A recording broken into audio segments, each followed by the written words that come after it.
di Indonesia tuh banyak orang tuh kayak invest tuh bukan dalam tanda kutip pakai otak tapi pakai kuping Pak.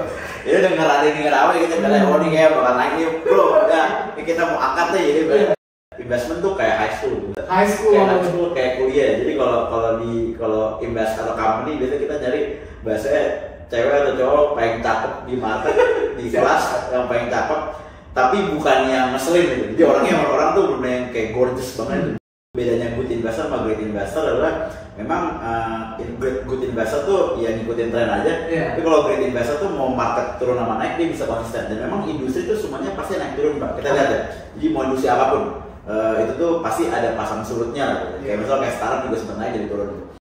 Jadi memang role-nya kita balik lagi sebagai kayak bisa jadi board ya check and balance gitu. Check and balance benar-benar apa namanya in satu level kadang jadi satu speak devil's advocate gitu. Jadi benar-benar yang kerjaan kita sebenarnya role-nya bukan ngasih tahu ini founder harus ngapain, tapi kasih tahu itu lebih kepada ingetin founder apa yang mereka harusnya jangan lakuin gitu.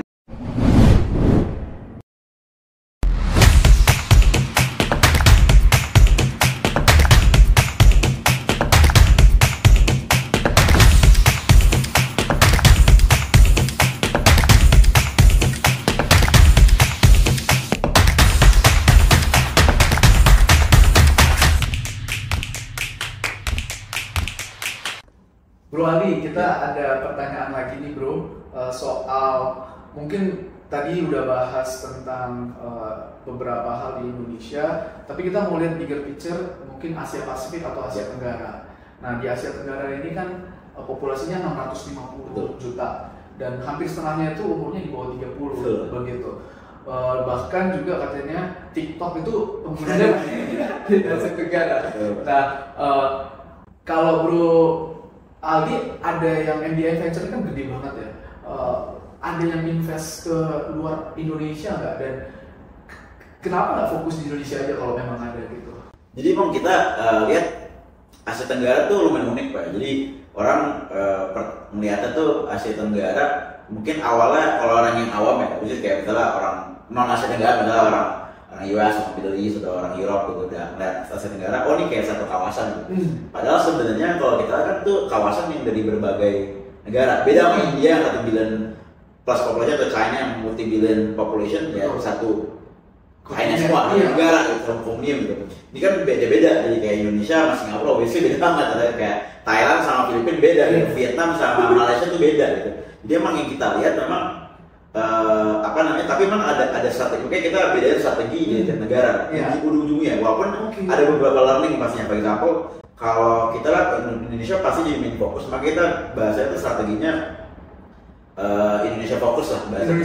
Jadi basically kita banyak belajar di Indonesia tuh karena majority population dan juga ekonomi dari Southeast Asia Tenggara di Indonesia. Jadi itu pasti biasanya tuh most of the trend tuh coming ke Indonesia dulu. Jadi kayak investor bakal nyari opportunity pertama di Asia Tenggara tuh di Indonesia dulu.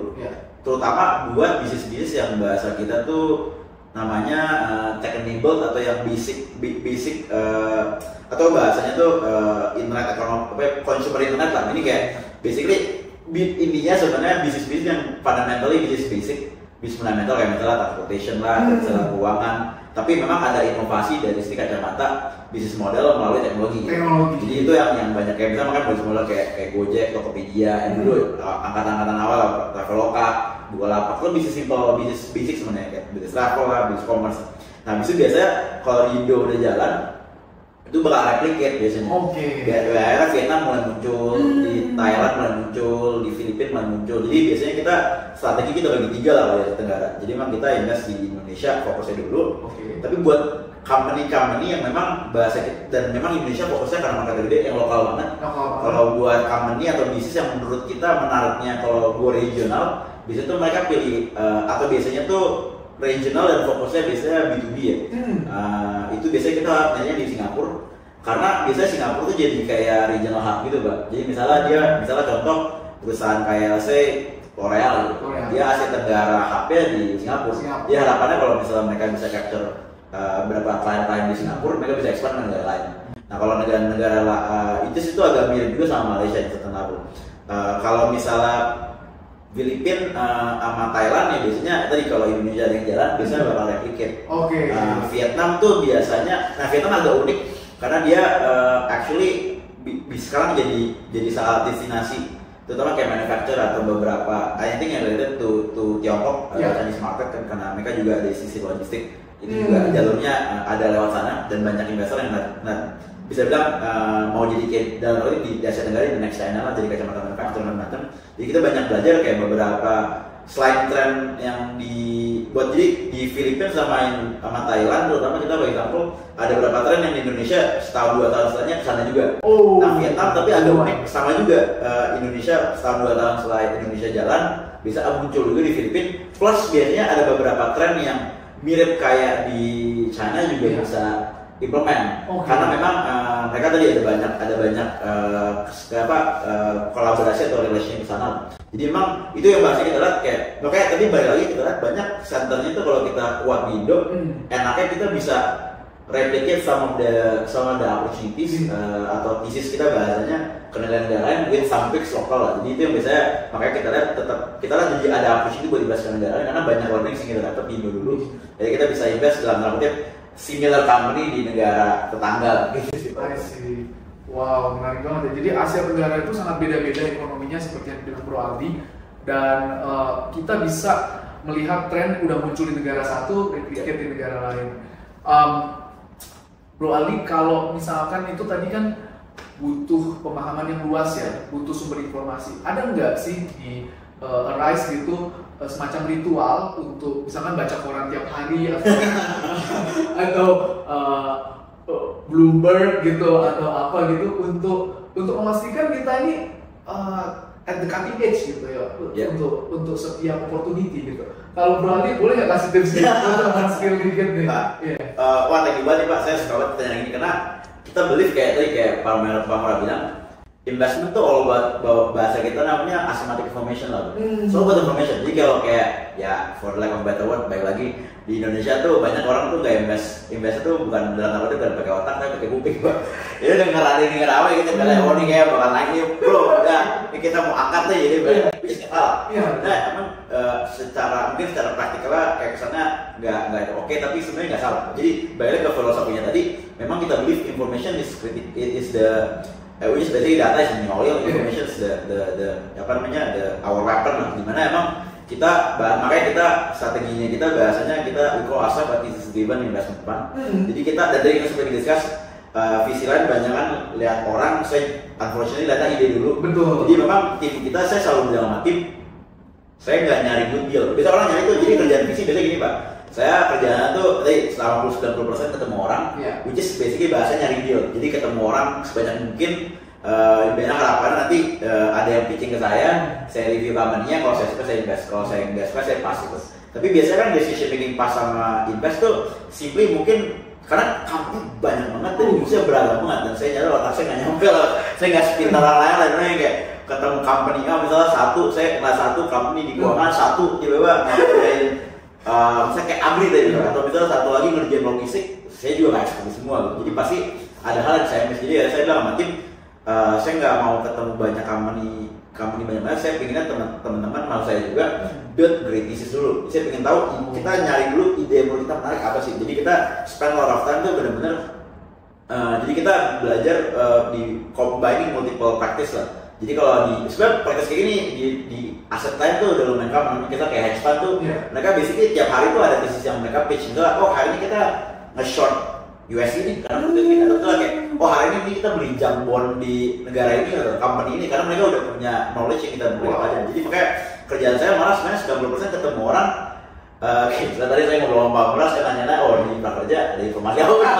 Jadi saya coba ketemu orang di situ belajar, ketemu orang belajar, cari tahu, understanding. Dan biasanya saya pastinya karena banyak informasi atau tren tuh biasanya kalau udah di publik Pak, itu biasanya udah secondary information. Udah lewat. Jadi saya biasanya ketemu orang banyak selain opportunity-nya. Dan kadang saya menarik kalau di early stage investment, ini saya belajar dua hal Pak. Pertama, tren itu bukan datang, tren itu dibikin Mbak. Jadi kalau ada misalnya dulu sempat rame orang Pak, ada mungkin kalau pernah dengar misalnya kopi kenangan gitu. Orang banyak orang dapat pendanaan gede, kok consumer retail udah pendanaan gede. Semua orang invest ke consumer juga. Iya. Kalau nggak bisa kayak kalau kayak saya bikin sekarang, kemarin sempat bikin orang saya invest banyak ke agritech company, semua orang invest ke agritech gitu. Jadi saya belajar kayak trennya bisa bikin. Kalau saya mulai, tapi harus mulai dulu di mana harus tahu bisnis yang benar apa enggak. Jadi saya ternyata juga second filosofi. There's no such thing namanya finding great companies, tapi kita believe great companies itu bukan define tapi di-create.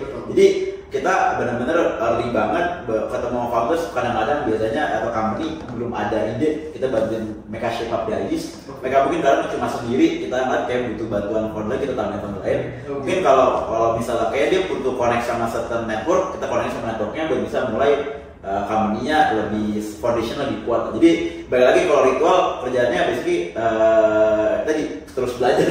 Ketemu siapa aja, saya selalu cari informasi, dari situ saya coba rangkum, habis itu baru saya, jadi sebenarnya lagi bahasa saya investment tuh kayak high school kayak kuliah. Jadi kalau invest atau company biasanya kita cari bahasanya cewek atau cowok paling cakep di market di kelas yang paling cakep, tapi bukan yang ngeselin gitu. Jadi orang tuh bener yang kayak gorgeous banget gitu. Itu biasanya company yang bahasa kita seksi tuh kayak gitu. Tapi kalau investor tuh enggak, yang sukses tuh bukan yang pintar berarti, tapi yang pintar nyatet doang gitu. Jadi kerjaan saya tuh cuma rangkum catatan saya, cuma soalnya kayak kuliah banget saya nggak pintar, maksudnya yang banyak pintar saya cuma nyatet ngompres catatan saya aja, saya review, saya compile, baru habis saya berarti kayak begini nih dan saya nggak pernah malu belajar sama orang lain. Jadi itu yang akhirnya membantu saya banget bisa. Jadi saya nggak perlu pintar banget, saya orang udah banyak lebih pintar, saya catat aja gitu. Jadi itu yang saya jadi pakai filosofinya di investment kayak sekarang. Wow, menarik banget teman-teman. Jadi Aldi ini active listening ya. Ketemu orang dia humble untuk absorb information dan juga dia memastikan investment thesis yang dia punya itu benar-benar investment thesis dengan great quality gitu ya. Boleh kita lanjut lagi nih, Bang? Siap ya. Nah, boleh nggak cerita soal portfolionya Arise gitu? Sekarang sektor agritech atau sektor lainnya kah yang sedang menjadi fokus Arise dan kenapa gitu? Jadi kita belajar Pak, di mana kita kan bukan Superman ya, dalam arti kita nggak ngerti semua lah. There's so much thing yang gimana kita selalu fear banget tuh, kita nggak hanya don't know what we know, tapi kita juga don't know what we don't know. Itu yang paling takut gitu. Nah, kita takut banget miss banget. Kita miss apa nih? Jadi makanya kita sekarang terbahasanya alternative fund. Jadi kita bisa apa aja. Cuma kita mau fokus aja di beberapa kategori dan go deep gitu. Benar-benar belajar banget. Dimana dan waktu itu saya nemu saya dapat finding di Indo tuh salah satu bisnis model secara umum yang menarik tuh, bahasa saya tuh bisnis model yang kalau bahasa tuh closed loop of taking lah kalau pernah tahu. Jadi modelnya tuh kayak kalau di konvensional bisnis model yang kayak model tambang tuh menarik atau model manufacturing. Kenapa? Karena ya bisa di tambang atau manufacturing end to end. Meaning kayak kalau tambang misalnya nih dia invest duit segini buat bangun smelter macam-macam. Hasilnya udah ketahuan ada yang pasti mau beli dan tahu harganya berapa, commodity price gitu. Nah sama yang kayak saya nyari company yang bisnisnya juga kayak gitu. Salah satu yang kayak ketemu saya suka itu yang model closed loop of taking itu tuh modelannya kayak contoh di agribisnis. Agribisnis tuh bisnis modelnya ada 3 biasanya. Namanya input, kedua tuh farm atau improvementnya namanya farming as a service. Sama ketiga tuh output. Ini kayak misalnya kita mau nanam misalnya industri yang kita udah invest, contoh kayak horticulture Jadi modelnya kayak model buah-buahan, sayur-sayuran, ada cabai, bawang gitu-gitu kan. Dimana kita ada main inputnya, bahan-bahan buat bisa nanam di awal, fertilizer lah, seednya, agrochem macam-macam. Dimana nanti diproses sama petaninya atau farmernya, habis itu akhirnya hasil panennya dijual. Tergantung buyer nih mau jual langsung ke namanya peluncur, which is kayak trader atau tengkulak, atau misalnya jual langsung ke pasar basah, atau misalnya mau jual langsung lagi mungkin ke pasar modern, atau jual langsung lagi ke restoran, atau jual langsungnya ke orang. Jadi itu ada valuation lumayan panjang. Kita lihat ada room buat inovasi lumayan tinggi. Dimana emang yang kita lihat one of the biggest problem adalah compare to negara lain di Indonesia, memang unfortunately farmer kita belum yang pertama, farmer kita unfortunately kecil betul. Bahasa kita smallholder farm. Jadi kalau di luar negeri itu biasanya petani-petani tuh kan kalau nonton film-film di Amerika tuh punya lahan gede-gede banget gitu. Iya. Karena kaya gitu. Di Indonesia unfortunately rata-rata tuh kita belajar farmer di Indo tuh cuma 0,2 sampai 0,25 hektar. Wow, Very small. Jadi compare tuh biasanya rata-rata berapa 3 hektar sampai 10 hektar di negara lain. Average di Indo average 0,2, jadi rendah banget. Jadi scalability jadi isu. Terus sekali lagi kedua, banyakan tuh farmer kita unfortunately in general bisa dibilang belum sophisticated. Dimana benar-benar kayak misalnya kita ketemu sama satu farmer waktu kita lagi study statistiknya, Pak ini hari ini panen di tahun ini panen sekali ini gimana gitu? Iya. Wah kayaknya wah kemarin nggak berhasil nih Pak, saya kena kutukan. Gue ini bener apa nih? Pas kita cek, oh ternyata tanahnya emang pH-nya atau kadarnya tuh dalam arti kurang bagus gitu. Jadi akhirnya karena tanahnya kurang bagus, kutukan. Jadi nggak berhasil gitu. Padahal sebenarnya sama ternyata pas kita pelajarin dari sisi dia punya proses, oh ternyata mereka pas ada beberapa kan cuaca kan berubah-ubah ya. Misalnya, kemarin sempat ada hujan gede, mereka malah ngasih air kebanyakan gitu. Jadi nggak scientific gitu. Jadi ya kita makanya jadi bisnis model yang menarik itu ada namanya farming as a service Pak. Jadi modelnya kita empower farmer-farmer yang ada ini tuh dengan dibantu dengan teknologi dan proses yang standardized. Jadi kita tambahin ada namanya ada ergonomisnya, ada kita juga bantu mereka prosesnya digitalize, terus kita konekin mereka dengan banyak data kayak satelit data, atau misalnya ada IoT yang buat ngecek tadi pH-nya gitu-gitulah. Jadi sebenarnya costnya nggak begitu mahal, cuma memang nggak ada orang yang ngerjain aja. Dan memang tiap komoditi atau tiap farm beda-beda, makanya kita jadi bisa invest banyak. Kita ada invest di horticulture, kita ada invest di staple crops, kita ada juga di industrial crops, ada juga kemarin kita lagi mau in other tap yang bukan sayur-sayuran buah-buahan itu, ada juga kita invest di kayak poultry kayak ayam.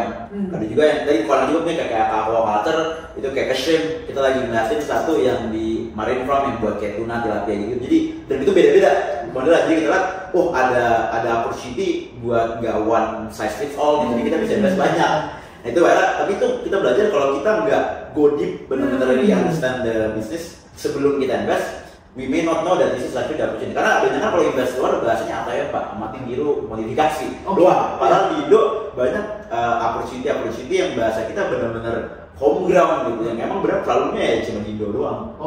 Di luar negeri apalagi kalau kayak comparable kita kayak di US gitu nggak ada. Problemnya nggak eksis. Jadi itu yang apa namanya jadi strategi kita, dan makanya kita lihat ini jadi kenapa, dan itu jadi cara kita lah buat invest gitu. Wah menarik banget ya. Jadi aquaculture itu bisa juga diekspand sebesar itu gitu ya. Agritech juga bisa diekspand sebanyak itu. Jadi memang yang paling penting itu adalah kita mengerti secara mendalam teman-teman tentang industri yang sedang kita rencanakan untuk invest, dan setelah itu baru kita betul-betul invest yang deep gitu ya. Terima kasih Bro Algi. Ini 2 pertanyaan terakhir aja ya.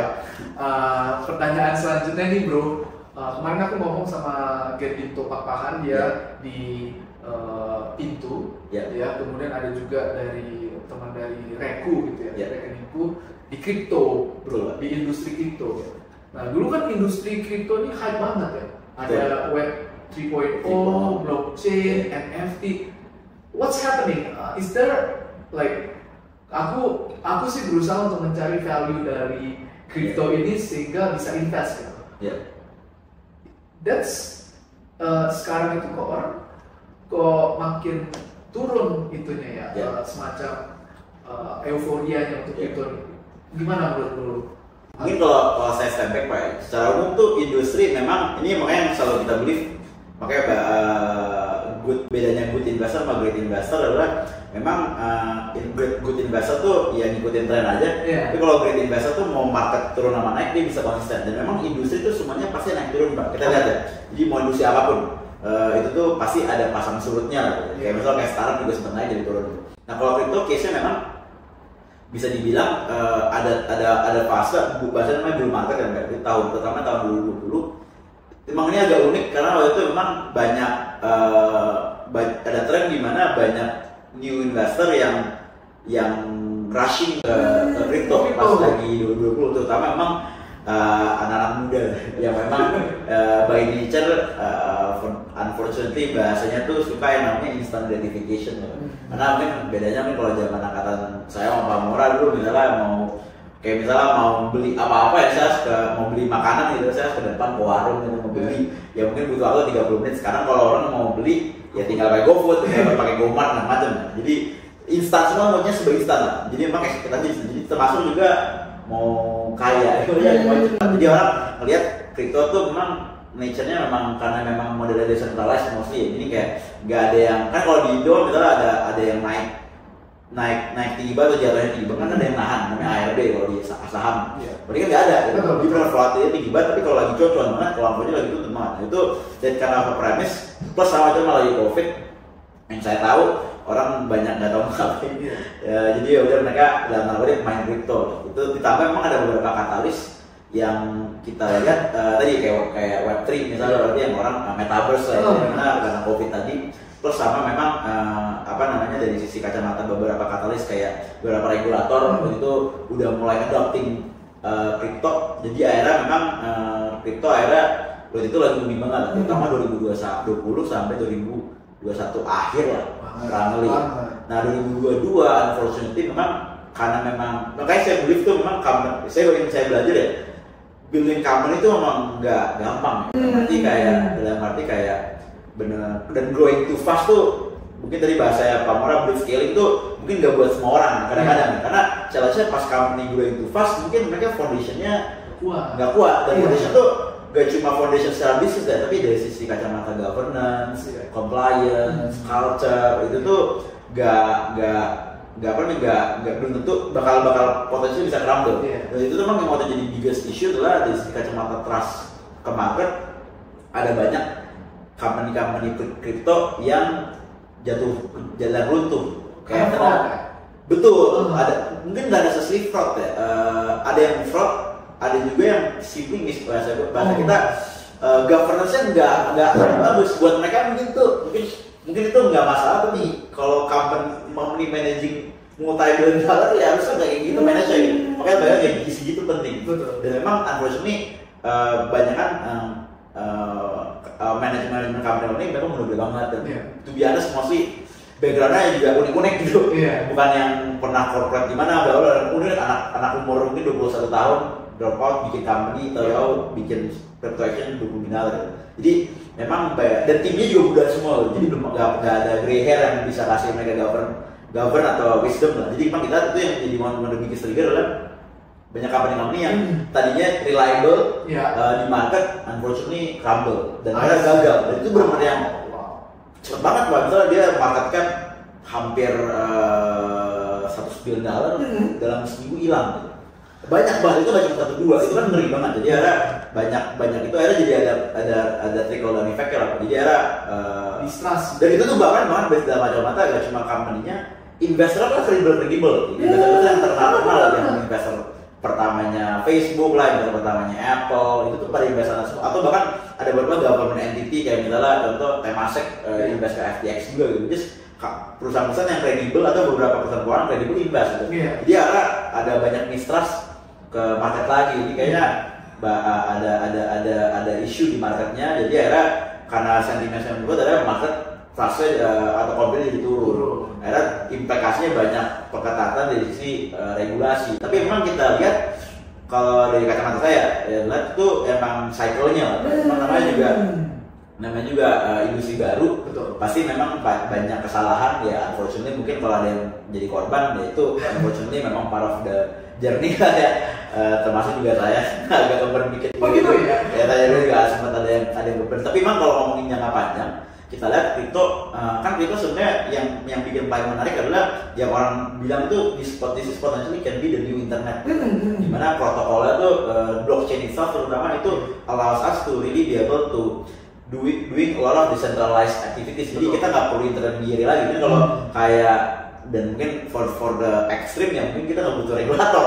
Betul. Ekstrim gitu. Beberapa ekstrim kan mikirnya kayak gitu karena udah nggak ada intermediary, nggak perlu bank, nggak perlu central bank, nggak perlu regulator karena semuanya open market banget. Which is very so to speak Western style banget. Dimana people juga ada lack of trust juga yang setelah ke entities. Jadi ini yang jadi driver lah. Tapi memang ke depannya sebenarnya memang artinya equilibriumnya ini jadi tools yang bakal powerful ke depannya. Cuma memang oke banget, terutama bahasa kita tokenomicsnya kalau bisa dilakuin dengan benar. Jadi memang kalau kita sih believe in the long term sih still mungkin kelihatan juga kalau kemarin ngikutin Bitcoin baru kebalik lagi 30.000. Jadi cuman lain. Jadi memang ini Bismillah. Jadi memang I think long term sih masih menarik. Cuma memang di short term kita memang expect sekarang lagi tren turun, namanya juga volatility lagi tren turun. Jadi memang I think memang fasenya aja sih sekarang. Tapi triggernya kayak tadi dibilang yang saya tahu. Menarik banget bro Aldi. Iya. Jadi teman-teman yang udah invest di crypto atau crypto tech company, mungkin jangan langsung buru-buru di take out gitu investmentnya, karena masih ada upside potential yang bisa teman-teman raih seperti yang dibilang Bro Aldi tadi. Token economicsnya tuh penting sekali. Nah, Bro Aldi ini yang terakhir nih bro. VC itu kan mengelola resiko ya. Jadi dia mungkin invest di 10 cuma satu yang top gitu. Dan dia mengelola itu dengan cara memberikan pendanaan secara bertahap. Jadi nggak langsung sekaligus, tapi ada pacingnya gitu. Kalau ini oke, dikasih lagi. Kemudian ada juga vesting gitu ya untuk kompensasi dari CEO-nya. Nggak bisa langsung diuangkan gitu ya. Dan yang terakhir kadang-kadang VC itu punya semacam komisaris kayak untuk komisaris. Nah, saya punya beberapa teman tuh yang ada konflik antara startup foundernya yang mulai awal dengan visinya setelah berjalan mungkin 2-3 tahun gitu. Nah, sebenarnya sweet spot apa sih bro yang perlu kita cari, atau arrangement seperti apa sih yang sama-sama menguntungkan untuk founder sekaligus visi bro? Nah ini mungkin yang agak unik di visi saya belajar juga. Mungkin yang akhirnya benar-benar ngebedain. Mungkin kalau yang visi kan punya sister industry, namanya private equity. Betul. Cuma private equity itu modelnya kan mungkin kalau orang conventionally bisnisnya sama aja. Itu strateginya fokusnya kan perusahaan-perusahaan lebih konven, lebih established, dan modelnya tuh yang memang benar-benar lebih bahasa itu terang, mungkin ada yang lebih akuisisi banyak loh. Nah memang yang unik tuh adalah visi tuh karena banyak kan memang bisa dibilang company-nya yang tadi itu the relationship building tuh agak unik ya. Jadi kalau misalnya di private equity contoh misalnya kita mau invest company, itu biasanya kalau di Indo contoh biasanya family owned, jadi punya family mungkin dari generasi kedua ke generasi ketiga. Jadi kalau mau ada yang mau invest dan biasanya nggak pernah ngambil duit, benar bangun sendiri kan. Jadi pas ketemu tuh benar-benar relationship-nya tuh very proper dalam tanda kutip ya. Jadi datang tuh makanya gayanya orang VC sama orang PI itu lumayan beda jauh. Dia kan banker banget, gaya pakai jas gitu. Ketemu juga proper banget gitu. Benar-benar relationship itu dalam tanda kutip very profesional lah. Enggak cuma profesional, very profesional. Jadi benar-benar profesional banget dan benar dan company juga udah lebih gede ya. Dan timnya juga lebih yang kita dealing itu lebih mature. Jadi ada yang mungkin udah umur 60 lah, karena generasi pertama lagi sama 70, sama ada mungkin generasi kedua umur 40-an, mungkin ada juga anaknya generasi 3 yang lagi mau nitik karir. Jadi memang setupnya dari awal tuh profesional banget. Jadi memang dari awal relationship-nya, dynamic-nya itu memang udah benar-benar very profesional. Betul. Sedangkan kalau visi itu memang pas ketemu tuh biar mau sedekan benar-benar very casual. I see. Deal making tuh benar-benar kayak kan kalau kita nonton zaman dulu, again zaman angkatan saya, mungkin angkatan Pak Mora juga, kalau nonton benchmark tuh kayak Wall Street gitu.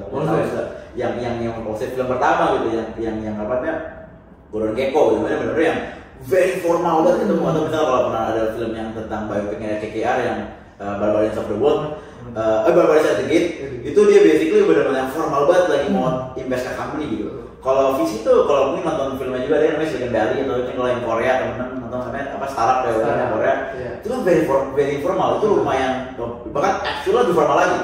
Bener kan deal making tuh di cafe, ketemu nongkrong, gimana, bener ada teman dulu saya, waktu awal dulu saya ketemu satu company, ketemu main futsal lucu. Lagi main futsal nyata teman saya main futsal juga, nyata dia bikin company kita ngobrol, jadi very casual dan bener very informal lah prosesnya. Jadi kadang-kadang relationship-nya tuh ke bawah terus karena benar-benar casual dan relatif bahasa kita for the lack of better word, visi itu suatu cheap capital. Cheap karena again bahasanya kalau expensive capital kan visi kalau misalnya kayak debt atau ngambil pinjaman gitu, atau misalnya kayak private equity, expensive berarti kayak prosesnya panjang, ribet, banyak yang harus dilakuin.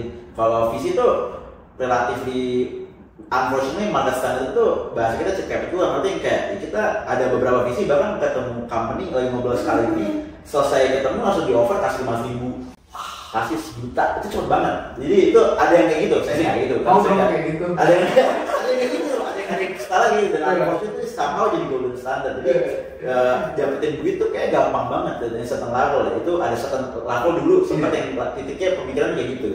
Nah, gimana emang jadinya kadang pas karena emang balik kalau masih konteks gimana itu foundational bener casual banget.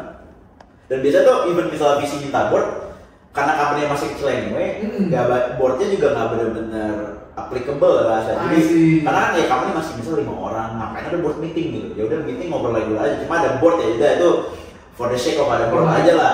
Baru kan company udah gede dan biasanya kan kalau TBNS karena visi kayak tadi bilang ada namanya power law ya.